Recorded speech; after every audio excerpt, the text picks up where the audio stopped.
Image orang terhadap orang sales ya, image orang terhadap orang sales ya. Oke, teman-teman, pernahkah Anda beli barang dari seorang accounting, staff accounting? Pernahkah Anda beli barang dari seorang programmer? Pernahkah Anda beli televisi dan kulkas dari montir? Nggak pernah. Semua yang Anda beli adalah dari orang sales. Betul nggak? Semua yang ada di rumah kita, yang kita beli, mau kulkas, mau TV, mau mesin cuci, mau laptop, mau handphone, semua Anda beli dari orang sales. Nggak pernah ada orang beli dari programmer, orang IT, orang keuangan, orang montir, teknisi, nggak. Semua beli dari orang sales. Jadi kalau Anda beli dari orang sales, kenapa Anda takut jadi orang sales? Karena semua barang yang ada di seluruh dunia yang dimiliki orang itu dijual oleh orang sales. Jadi kalau semua orang beli dari orang sales, bukankah orang sales orang yang paling kaya di dunia? Kalau semua orang beli dari orang sales, bukankah jadi orang sales paling mudah di dunia? Karena semua orang harus beli dan pasti beli dari orang sales. Jadi apa salahnya jadi orang sales? Oke, hanya dua aja. Orang karena kalau dipush oleh orang sales nggak suka, ya. Tapi kalau kita ketemu orang sales yang pleasant, nice, cara menjelaskan oke, masuk akal, orangnya concern, agak persistent tapi nggak terlalu pushy, tidak terlalu menyebalkan, oke aja kan ya. Jadi jangan minder jadi orang sales karena semua barang yang dibeli oleh di dunia ini adalah lewat orang sales.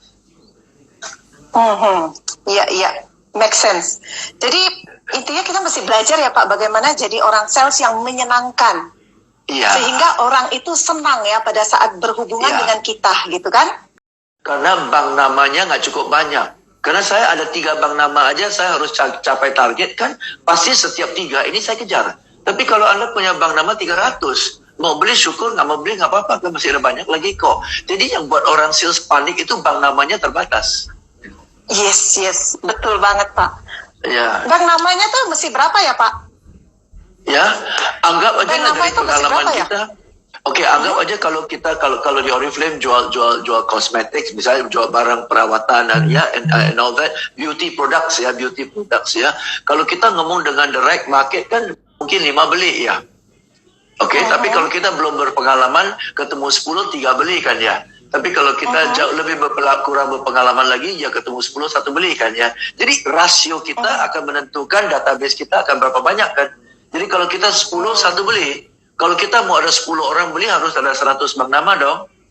Betul kan? Tapi kalau saya 10, 5 beli, saya mau 10 orang beli, saya perlu 20 bank nama aja. Jadi sekarang tergantung rasio kita. Dan setiap orang rasionya berbeda-beda, semakin keterampil rasionya semakin bagus kan. Berarti itu mesti sering-sering ya Pak ya, harus berkomunikasi, harus menambah bank nama kita kan? Bank nama. Kunci dari jualan adalah menambah bank nama. Dan bahkan ada istilah bank nama buat orang sales kan ibaratnya darah buat tubuh. Darah kalau nggak kehabisan tubuh kan darah mati, tubuh mati. Orang sales kalau kehabisan bank nama kan lesu juga. Jadi banyak orang sales semangat jualan tapi bank namanya semakin hari semakin menyusut. Mana ya? Jadi sebetulnya yang 50 itu kan ronde pertama. 50 kan ronde pertama. Cepat lambat 50 itu habis kan? Iya, betul.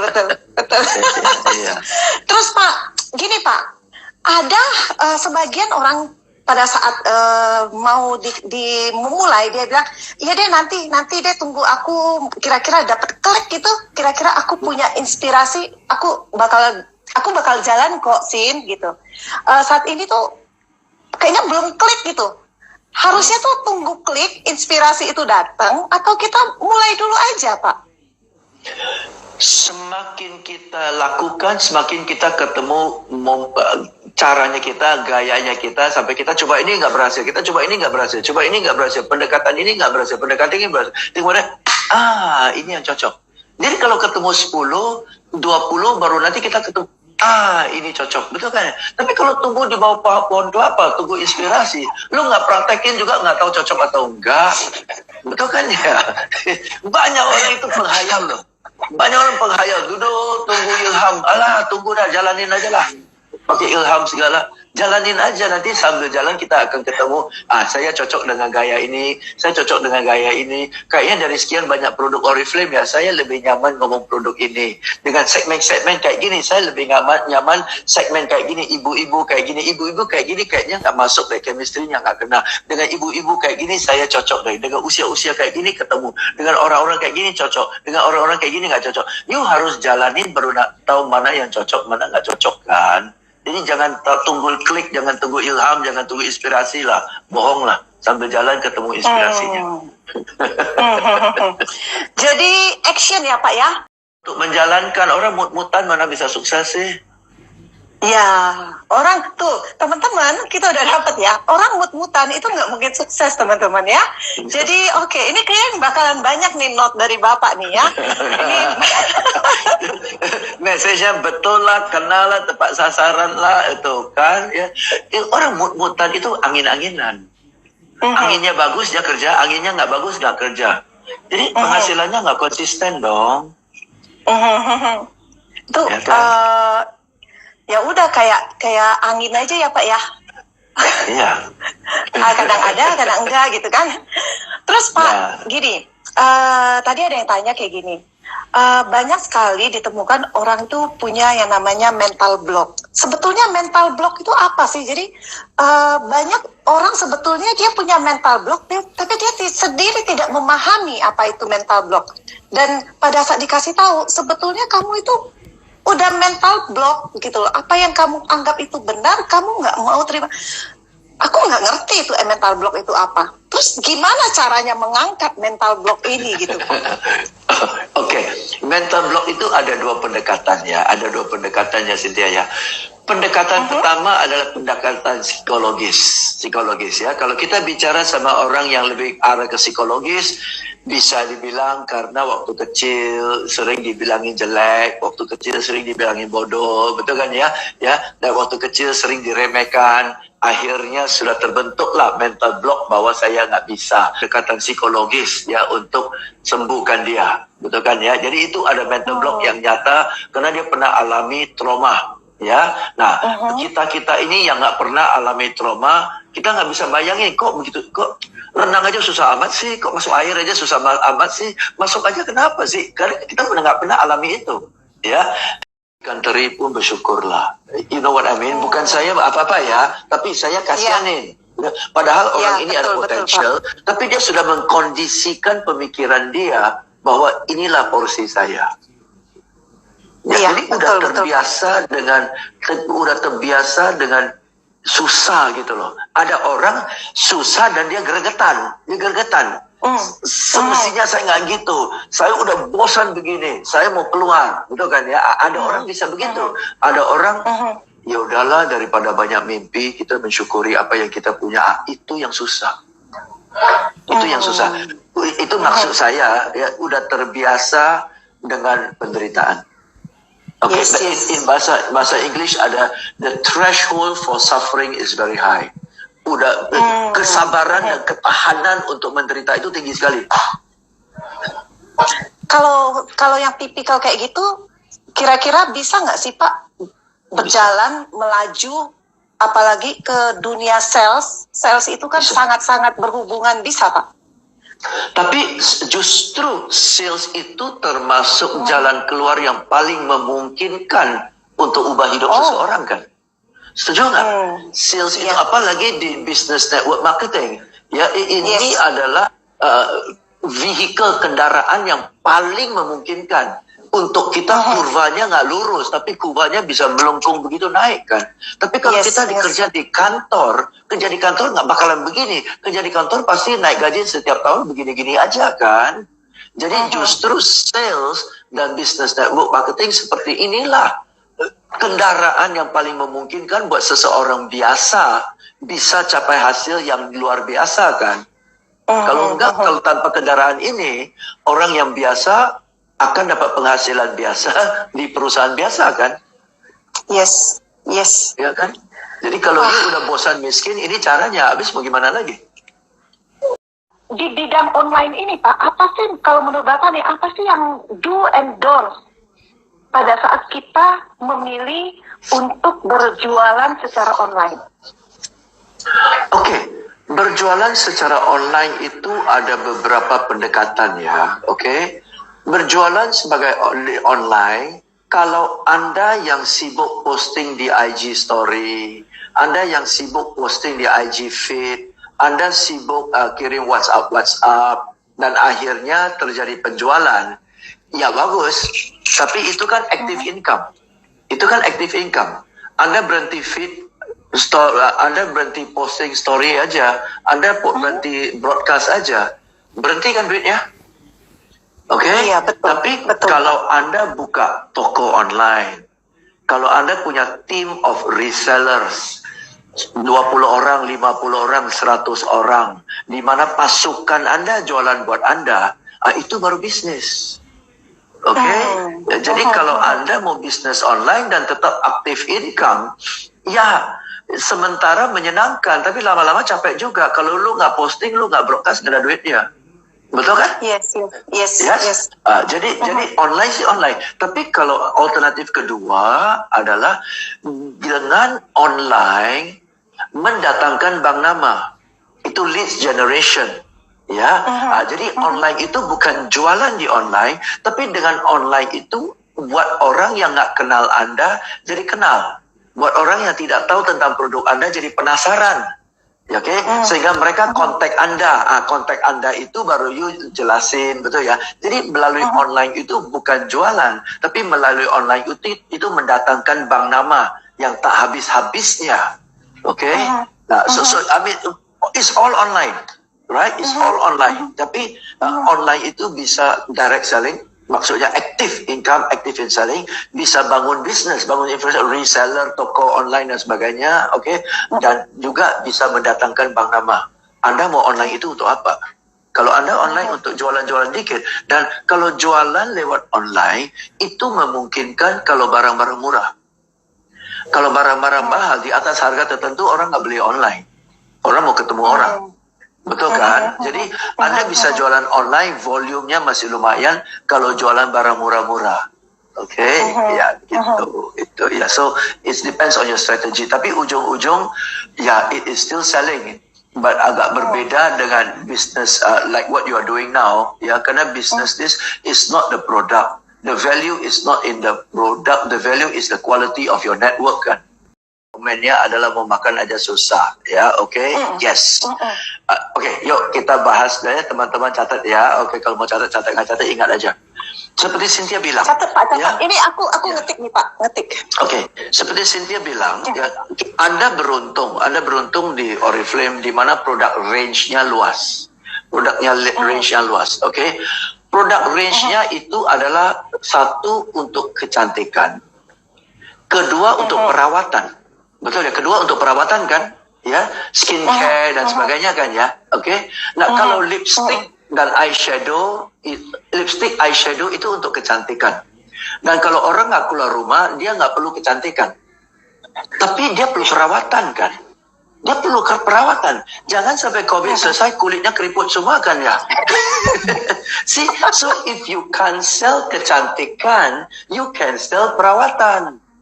Betul nggak? Does it make sense to you? Ya kan?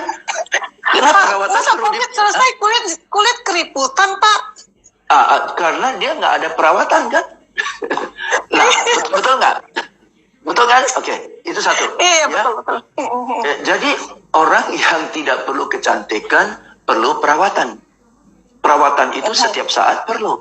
Sebelum tidur perawatan. Mau ketemu orang nggak ketemu orang kan muka harus dikrem. Betul kan ya? Yes, dan sebagainya. Yes, betul. Oke? Betul. Oke, satu. Next.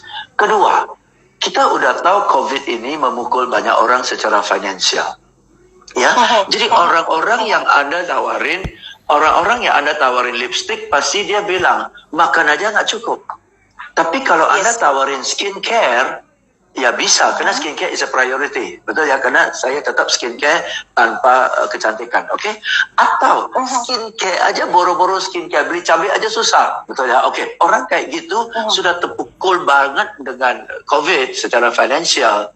Nggak mungkin ada kejar dia lah, oke?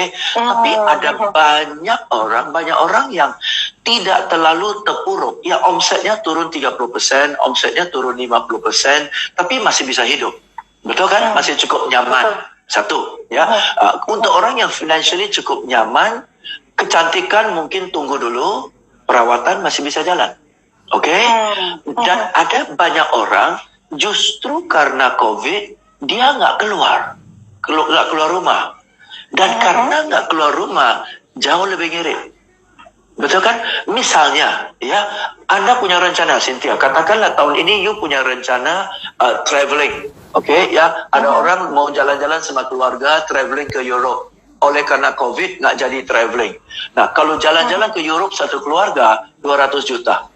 Betul ya, sekeluarga itu jalan ke Europe. Ya. Nah, karena COVID nggak jadi, 200 juta itu nggak kepake kan? Jadi walaupun omsetnya turun 50%, ya, walaupun omsetnya turun 50% penghasilannya, dia masih ada 200 juta cadangan loh, itu cash loh itu. Yes, betul. Masa orang punya cadangan 50 juta bilang mau beli cabai aja susah? Betul ya? So bisa jadi you are talking to the wrong segment market. Oke, yes, ya. Betul, Jadi betul. ada kadang-kadang sampah mental ini harus dibuang dulu, ya kan? Ya. Jadi selalu karena dia terlalu banyak dengar orang susah karena COVID. Jadi dikit alasan susah, dikit alasan susah. Oke, juga ada orang yang 30% orang yang justru dapat keuntungan dari COVID, ada 30% lagi yang nggak terpuruk-puruk amat, tapi ada uang cadangan. Dan justru karena COVID, dia nggak spending. Ada duit kok. Dan keempat, ini alasan keempat, yang produk yang Anda jual bukan sayur dan ikan, simpan 3 hari rusak. Barang yang Anda jual kan bisa simpan lama punya. 6 bulan juga nggak rusak. 6 bulan juga nggak rusak kan? Ya, mumpung sekarang dalam COVID, mungkin Oriflame kan ada promo ini, promo itu, promo ini, promo itu. Manfaatkanlah promo. Karena kondisinya begini. Nanti kalau market pick up, harga naik kan ya? Oke, jadi banyak alasan kok untuk jualan sekarang. Dan saya bukan Oriflamer kok. Saya bisa jualan kali. Tuh kan bener kan Cynthia bilang, Bapak mah jualan apa aja kayaknya lancar aja deh. Ini aja dengerin Bapak langsung punya ide-ide sambil nyatet nih Pak. Sambil ngetik-ngetik. Oh iya bener banget ya. Bener banget tuh. Iya. Yes. Aduh. Iya bener. Sekarang aja Pak, Mall Taman Anggrek kan ditutup ya Pak. Jadi Cynthia tuh nggak ada shopping-shopping tuh di mall. Jadi yang tadinya budgetnya itu buat nge-mall itu nggak ada sama sekali. Jadi sekarang utuh Pak. Oke, bagus Cynthia. Abis ini kita bincang-bincang. Ada apartemen yang saya mau tawarin ke kamu. Bagus itu Pak. Oh gitu ya Pak. Jadi uang yang nggak dipakai itu buat DP aja, buat DP aja. Iya. Buat DP aja ya Pak ya. Iya. Oke Pak, gimana? Nah terus kan tadi berarti kira-kira ini udah menjawab belum ya? Bahwa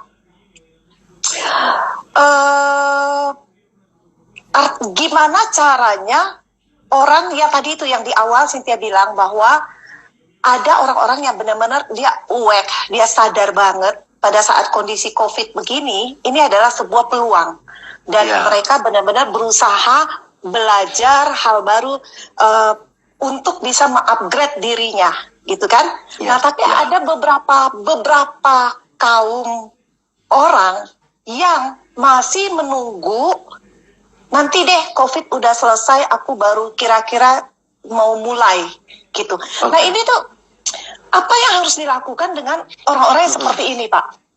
Oke.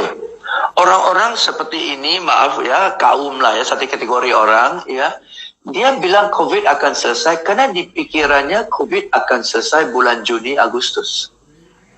Maka dia bisa bertahan.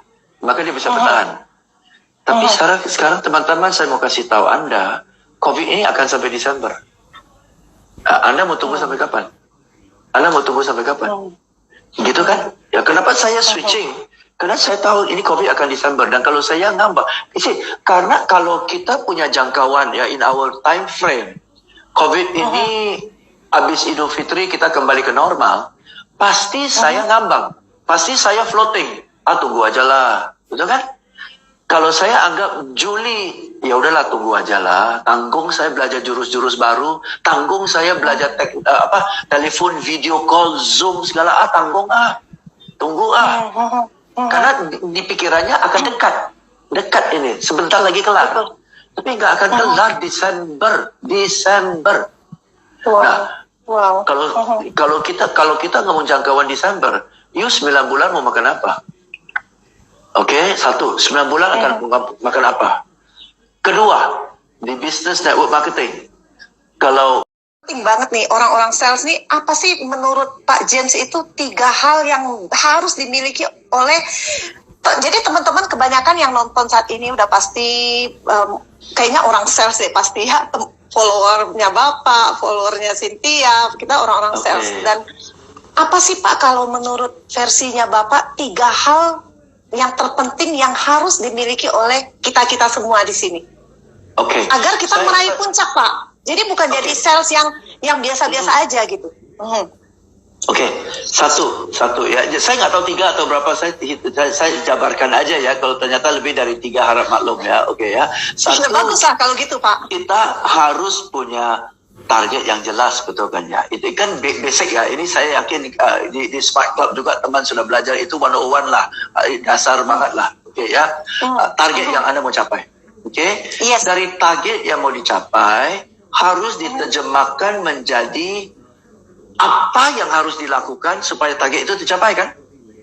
Aktivitinya kan? Dan aktiviti itu harus ada jumlahnya. Saya harus telepon orang, itu aktivitinya. Mau telepon berapa orang? Angkanya kan harus jelas. Kalau saya mau capai target sekian juta dan saya telepon, tapi telepon 3 orang, nggak bakalan capai kan? Jadi itu harus ada what is the activity and how many do you need to do of that activity. Betul, jadi harus telepon orang, harus buat janji pertemuan, harus presentasi, itu kan basic activity. Ya, presentasi to sell atau presentasi to recruit, whatever lah, ya. Tapi kan ada aktivitinya, dan masing-masing aktivitinya kan harus ada jumlahnya, sehingga kalau jumlah ini disambung-sambung, ketemu angka target itu. Nah, aktiviti dengan jumlah itu harus diterjemahkan menjadi jadwal harian. Kak James, sorry, ini bukan Cynthia, lihat ini katanya sinyalnya putus-putus. Benarkah? Benarkah teman-teman? Putus-putus ya sinyalnya ya. Tapi di Cynthia enggak loh Pak. Pak James gimana? Itu, saya jelas banget karena saya ngomong dengan sendiri. Jadi, jelas. Ada yang patah-patah juga ya. Tuh sinyalnya hilang-hilang. Iya, Sudah ya. Ya, So, sorry, Pak, saya berusaha ya, saya ngomong agak jelas. Ya, So, aktivitas itu harus ada jumlahnya. Dan jumlah aktivitas itu harus diterjemahkan menjadi penjadwalan harian. Setiap hari jam 9 sampai jam 11 apa yang mau kamu lakukan? Jam 11 sampai jam 12 apa? Jam 1 sampai, sehingga bangun pagi aja kamu tahu dari pagi sampai siang, siang sampai malam, malam sampai itu apa yang dikerjakan. Baru bisa disiplin. Kenapa? Disiplin itu adalah, kita semua tahu kalau mau sukses kan harus disiplin, ya. Tapi disiplin itu apa? Disiplin itu adalah kerjakan apa yang sudah dijadwalkan, walaupun jujur nggak ada mood. Disiplin adalah kerjakan apa yang sudah dijadwalkan, walaupun lagi malas banget. Disiplin adalah kerjakan apa yang sudah dijadwalkan, walaupun jujur bete banget tuh. Tapi kerjakan, karena sudah dijadwalkan. Nah, banyak orang sudah dijadwalkan pun nggak dikerjakan. Apalagi jadwal Anda kosong. Banyak orang jadwalnya kosong loh. Dia bangun pagi, hari ini mau apain ya? Orang ini kayak nggak akan sukses. Nggak akan sukses. Saya bilang, kalau dia berlibur sekarang, pasca COVID, timnya hilang. Udah beku semua, rontok semua. Silakan berlibur. Silakan berlibur dan Anda bangun tim dari nol lagi. Jadi Pak, jadi orang sales itu harus bergaul, harus dekat banget dengan namanya target, ya kan? Dan target activity itu target itu harus diterjemahkan ke dalam sebuah aktivitas. Aktivitinya harus jelas mau ngapain aja. Lalu aktivitinya itu berarti harus ada jumlahnya, angkanya berapa, dan dari situ harus ada action plan-nya, apa yang harus dikerjakan, dari jam berapa dia harus ngapain ya. Kalau kita sebagai orang sales, kita punya pola seperti itu, dipastikan 2 tahun pasti sukses ya Pak? Pasti sukses. Pasti sukses. Sambil itu dia harus belajar lah. Ya. Belajar bagaimana kita tulis caption yang menarik di Instagram supaya menarik orang kan ya. Oke. Oh ya, by the way, untung saya kita mau dong belajar itu Pak. Ya. Itu namanya copywriting ya. Teman-teman, mumpung kita di sini buru-buru. Besok pagi jam 9 saya mulai sesi saya Zoom. Ya, Zoom learning ya. Zoom learning besok pagi jam 9 sampai jam 11 sesi pertama, jam 1 sampai jam 3 sesi kedua. 4 jam Anda bersama saya ajarkan step by step, plus ada template-nya, ada contohnya bagaimana cara menulis sesuatu sehingga dari awal aja udah orang tertarik sampai ujung orang akan lakukan apa yang Anda suruh dia lakukan. Oke, itu copywriting besok jam 9. Daftar dong, daftar.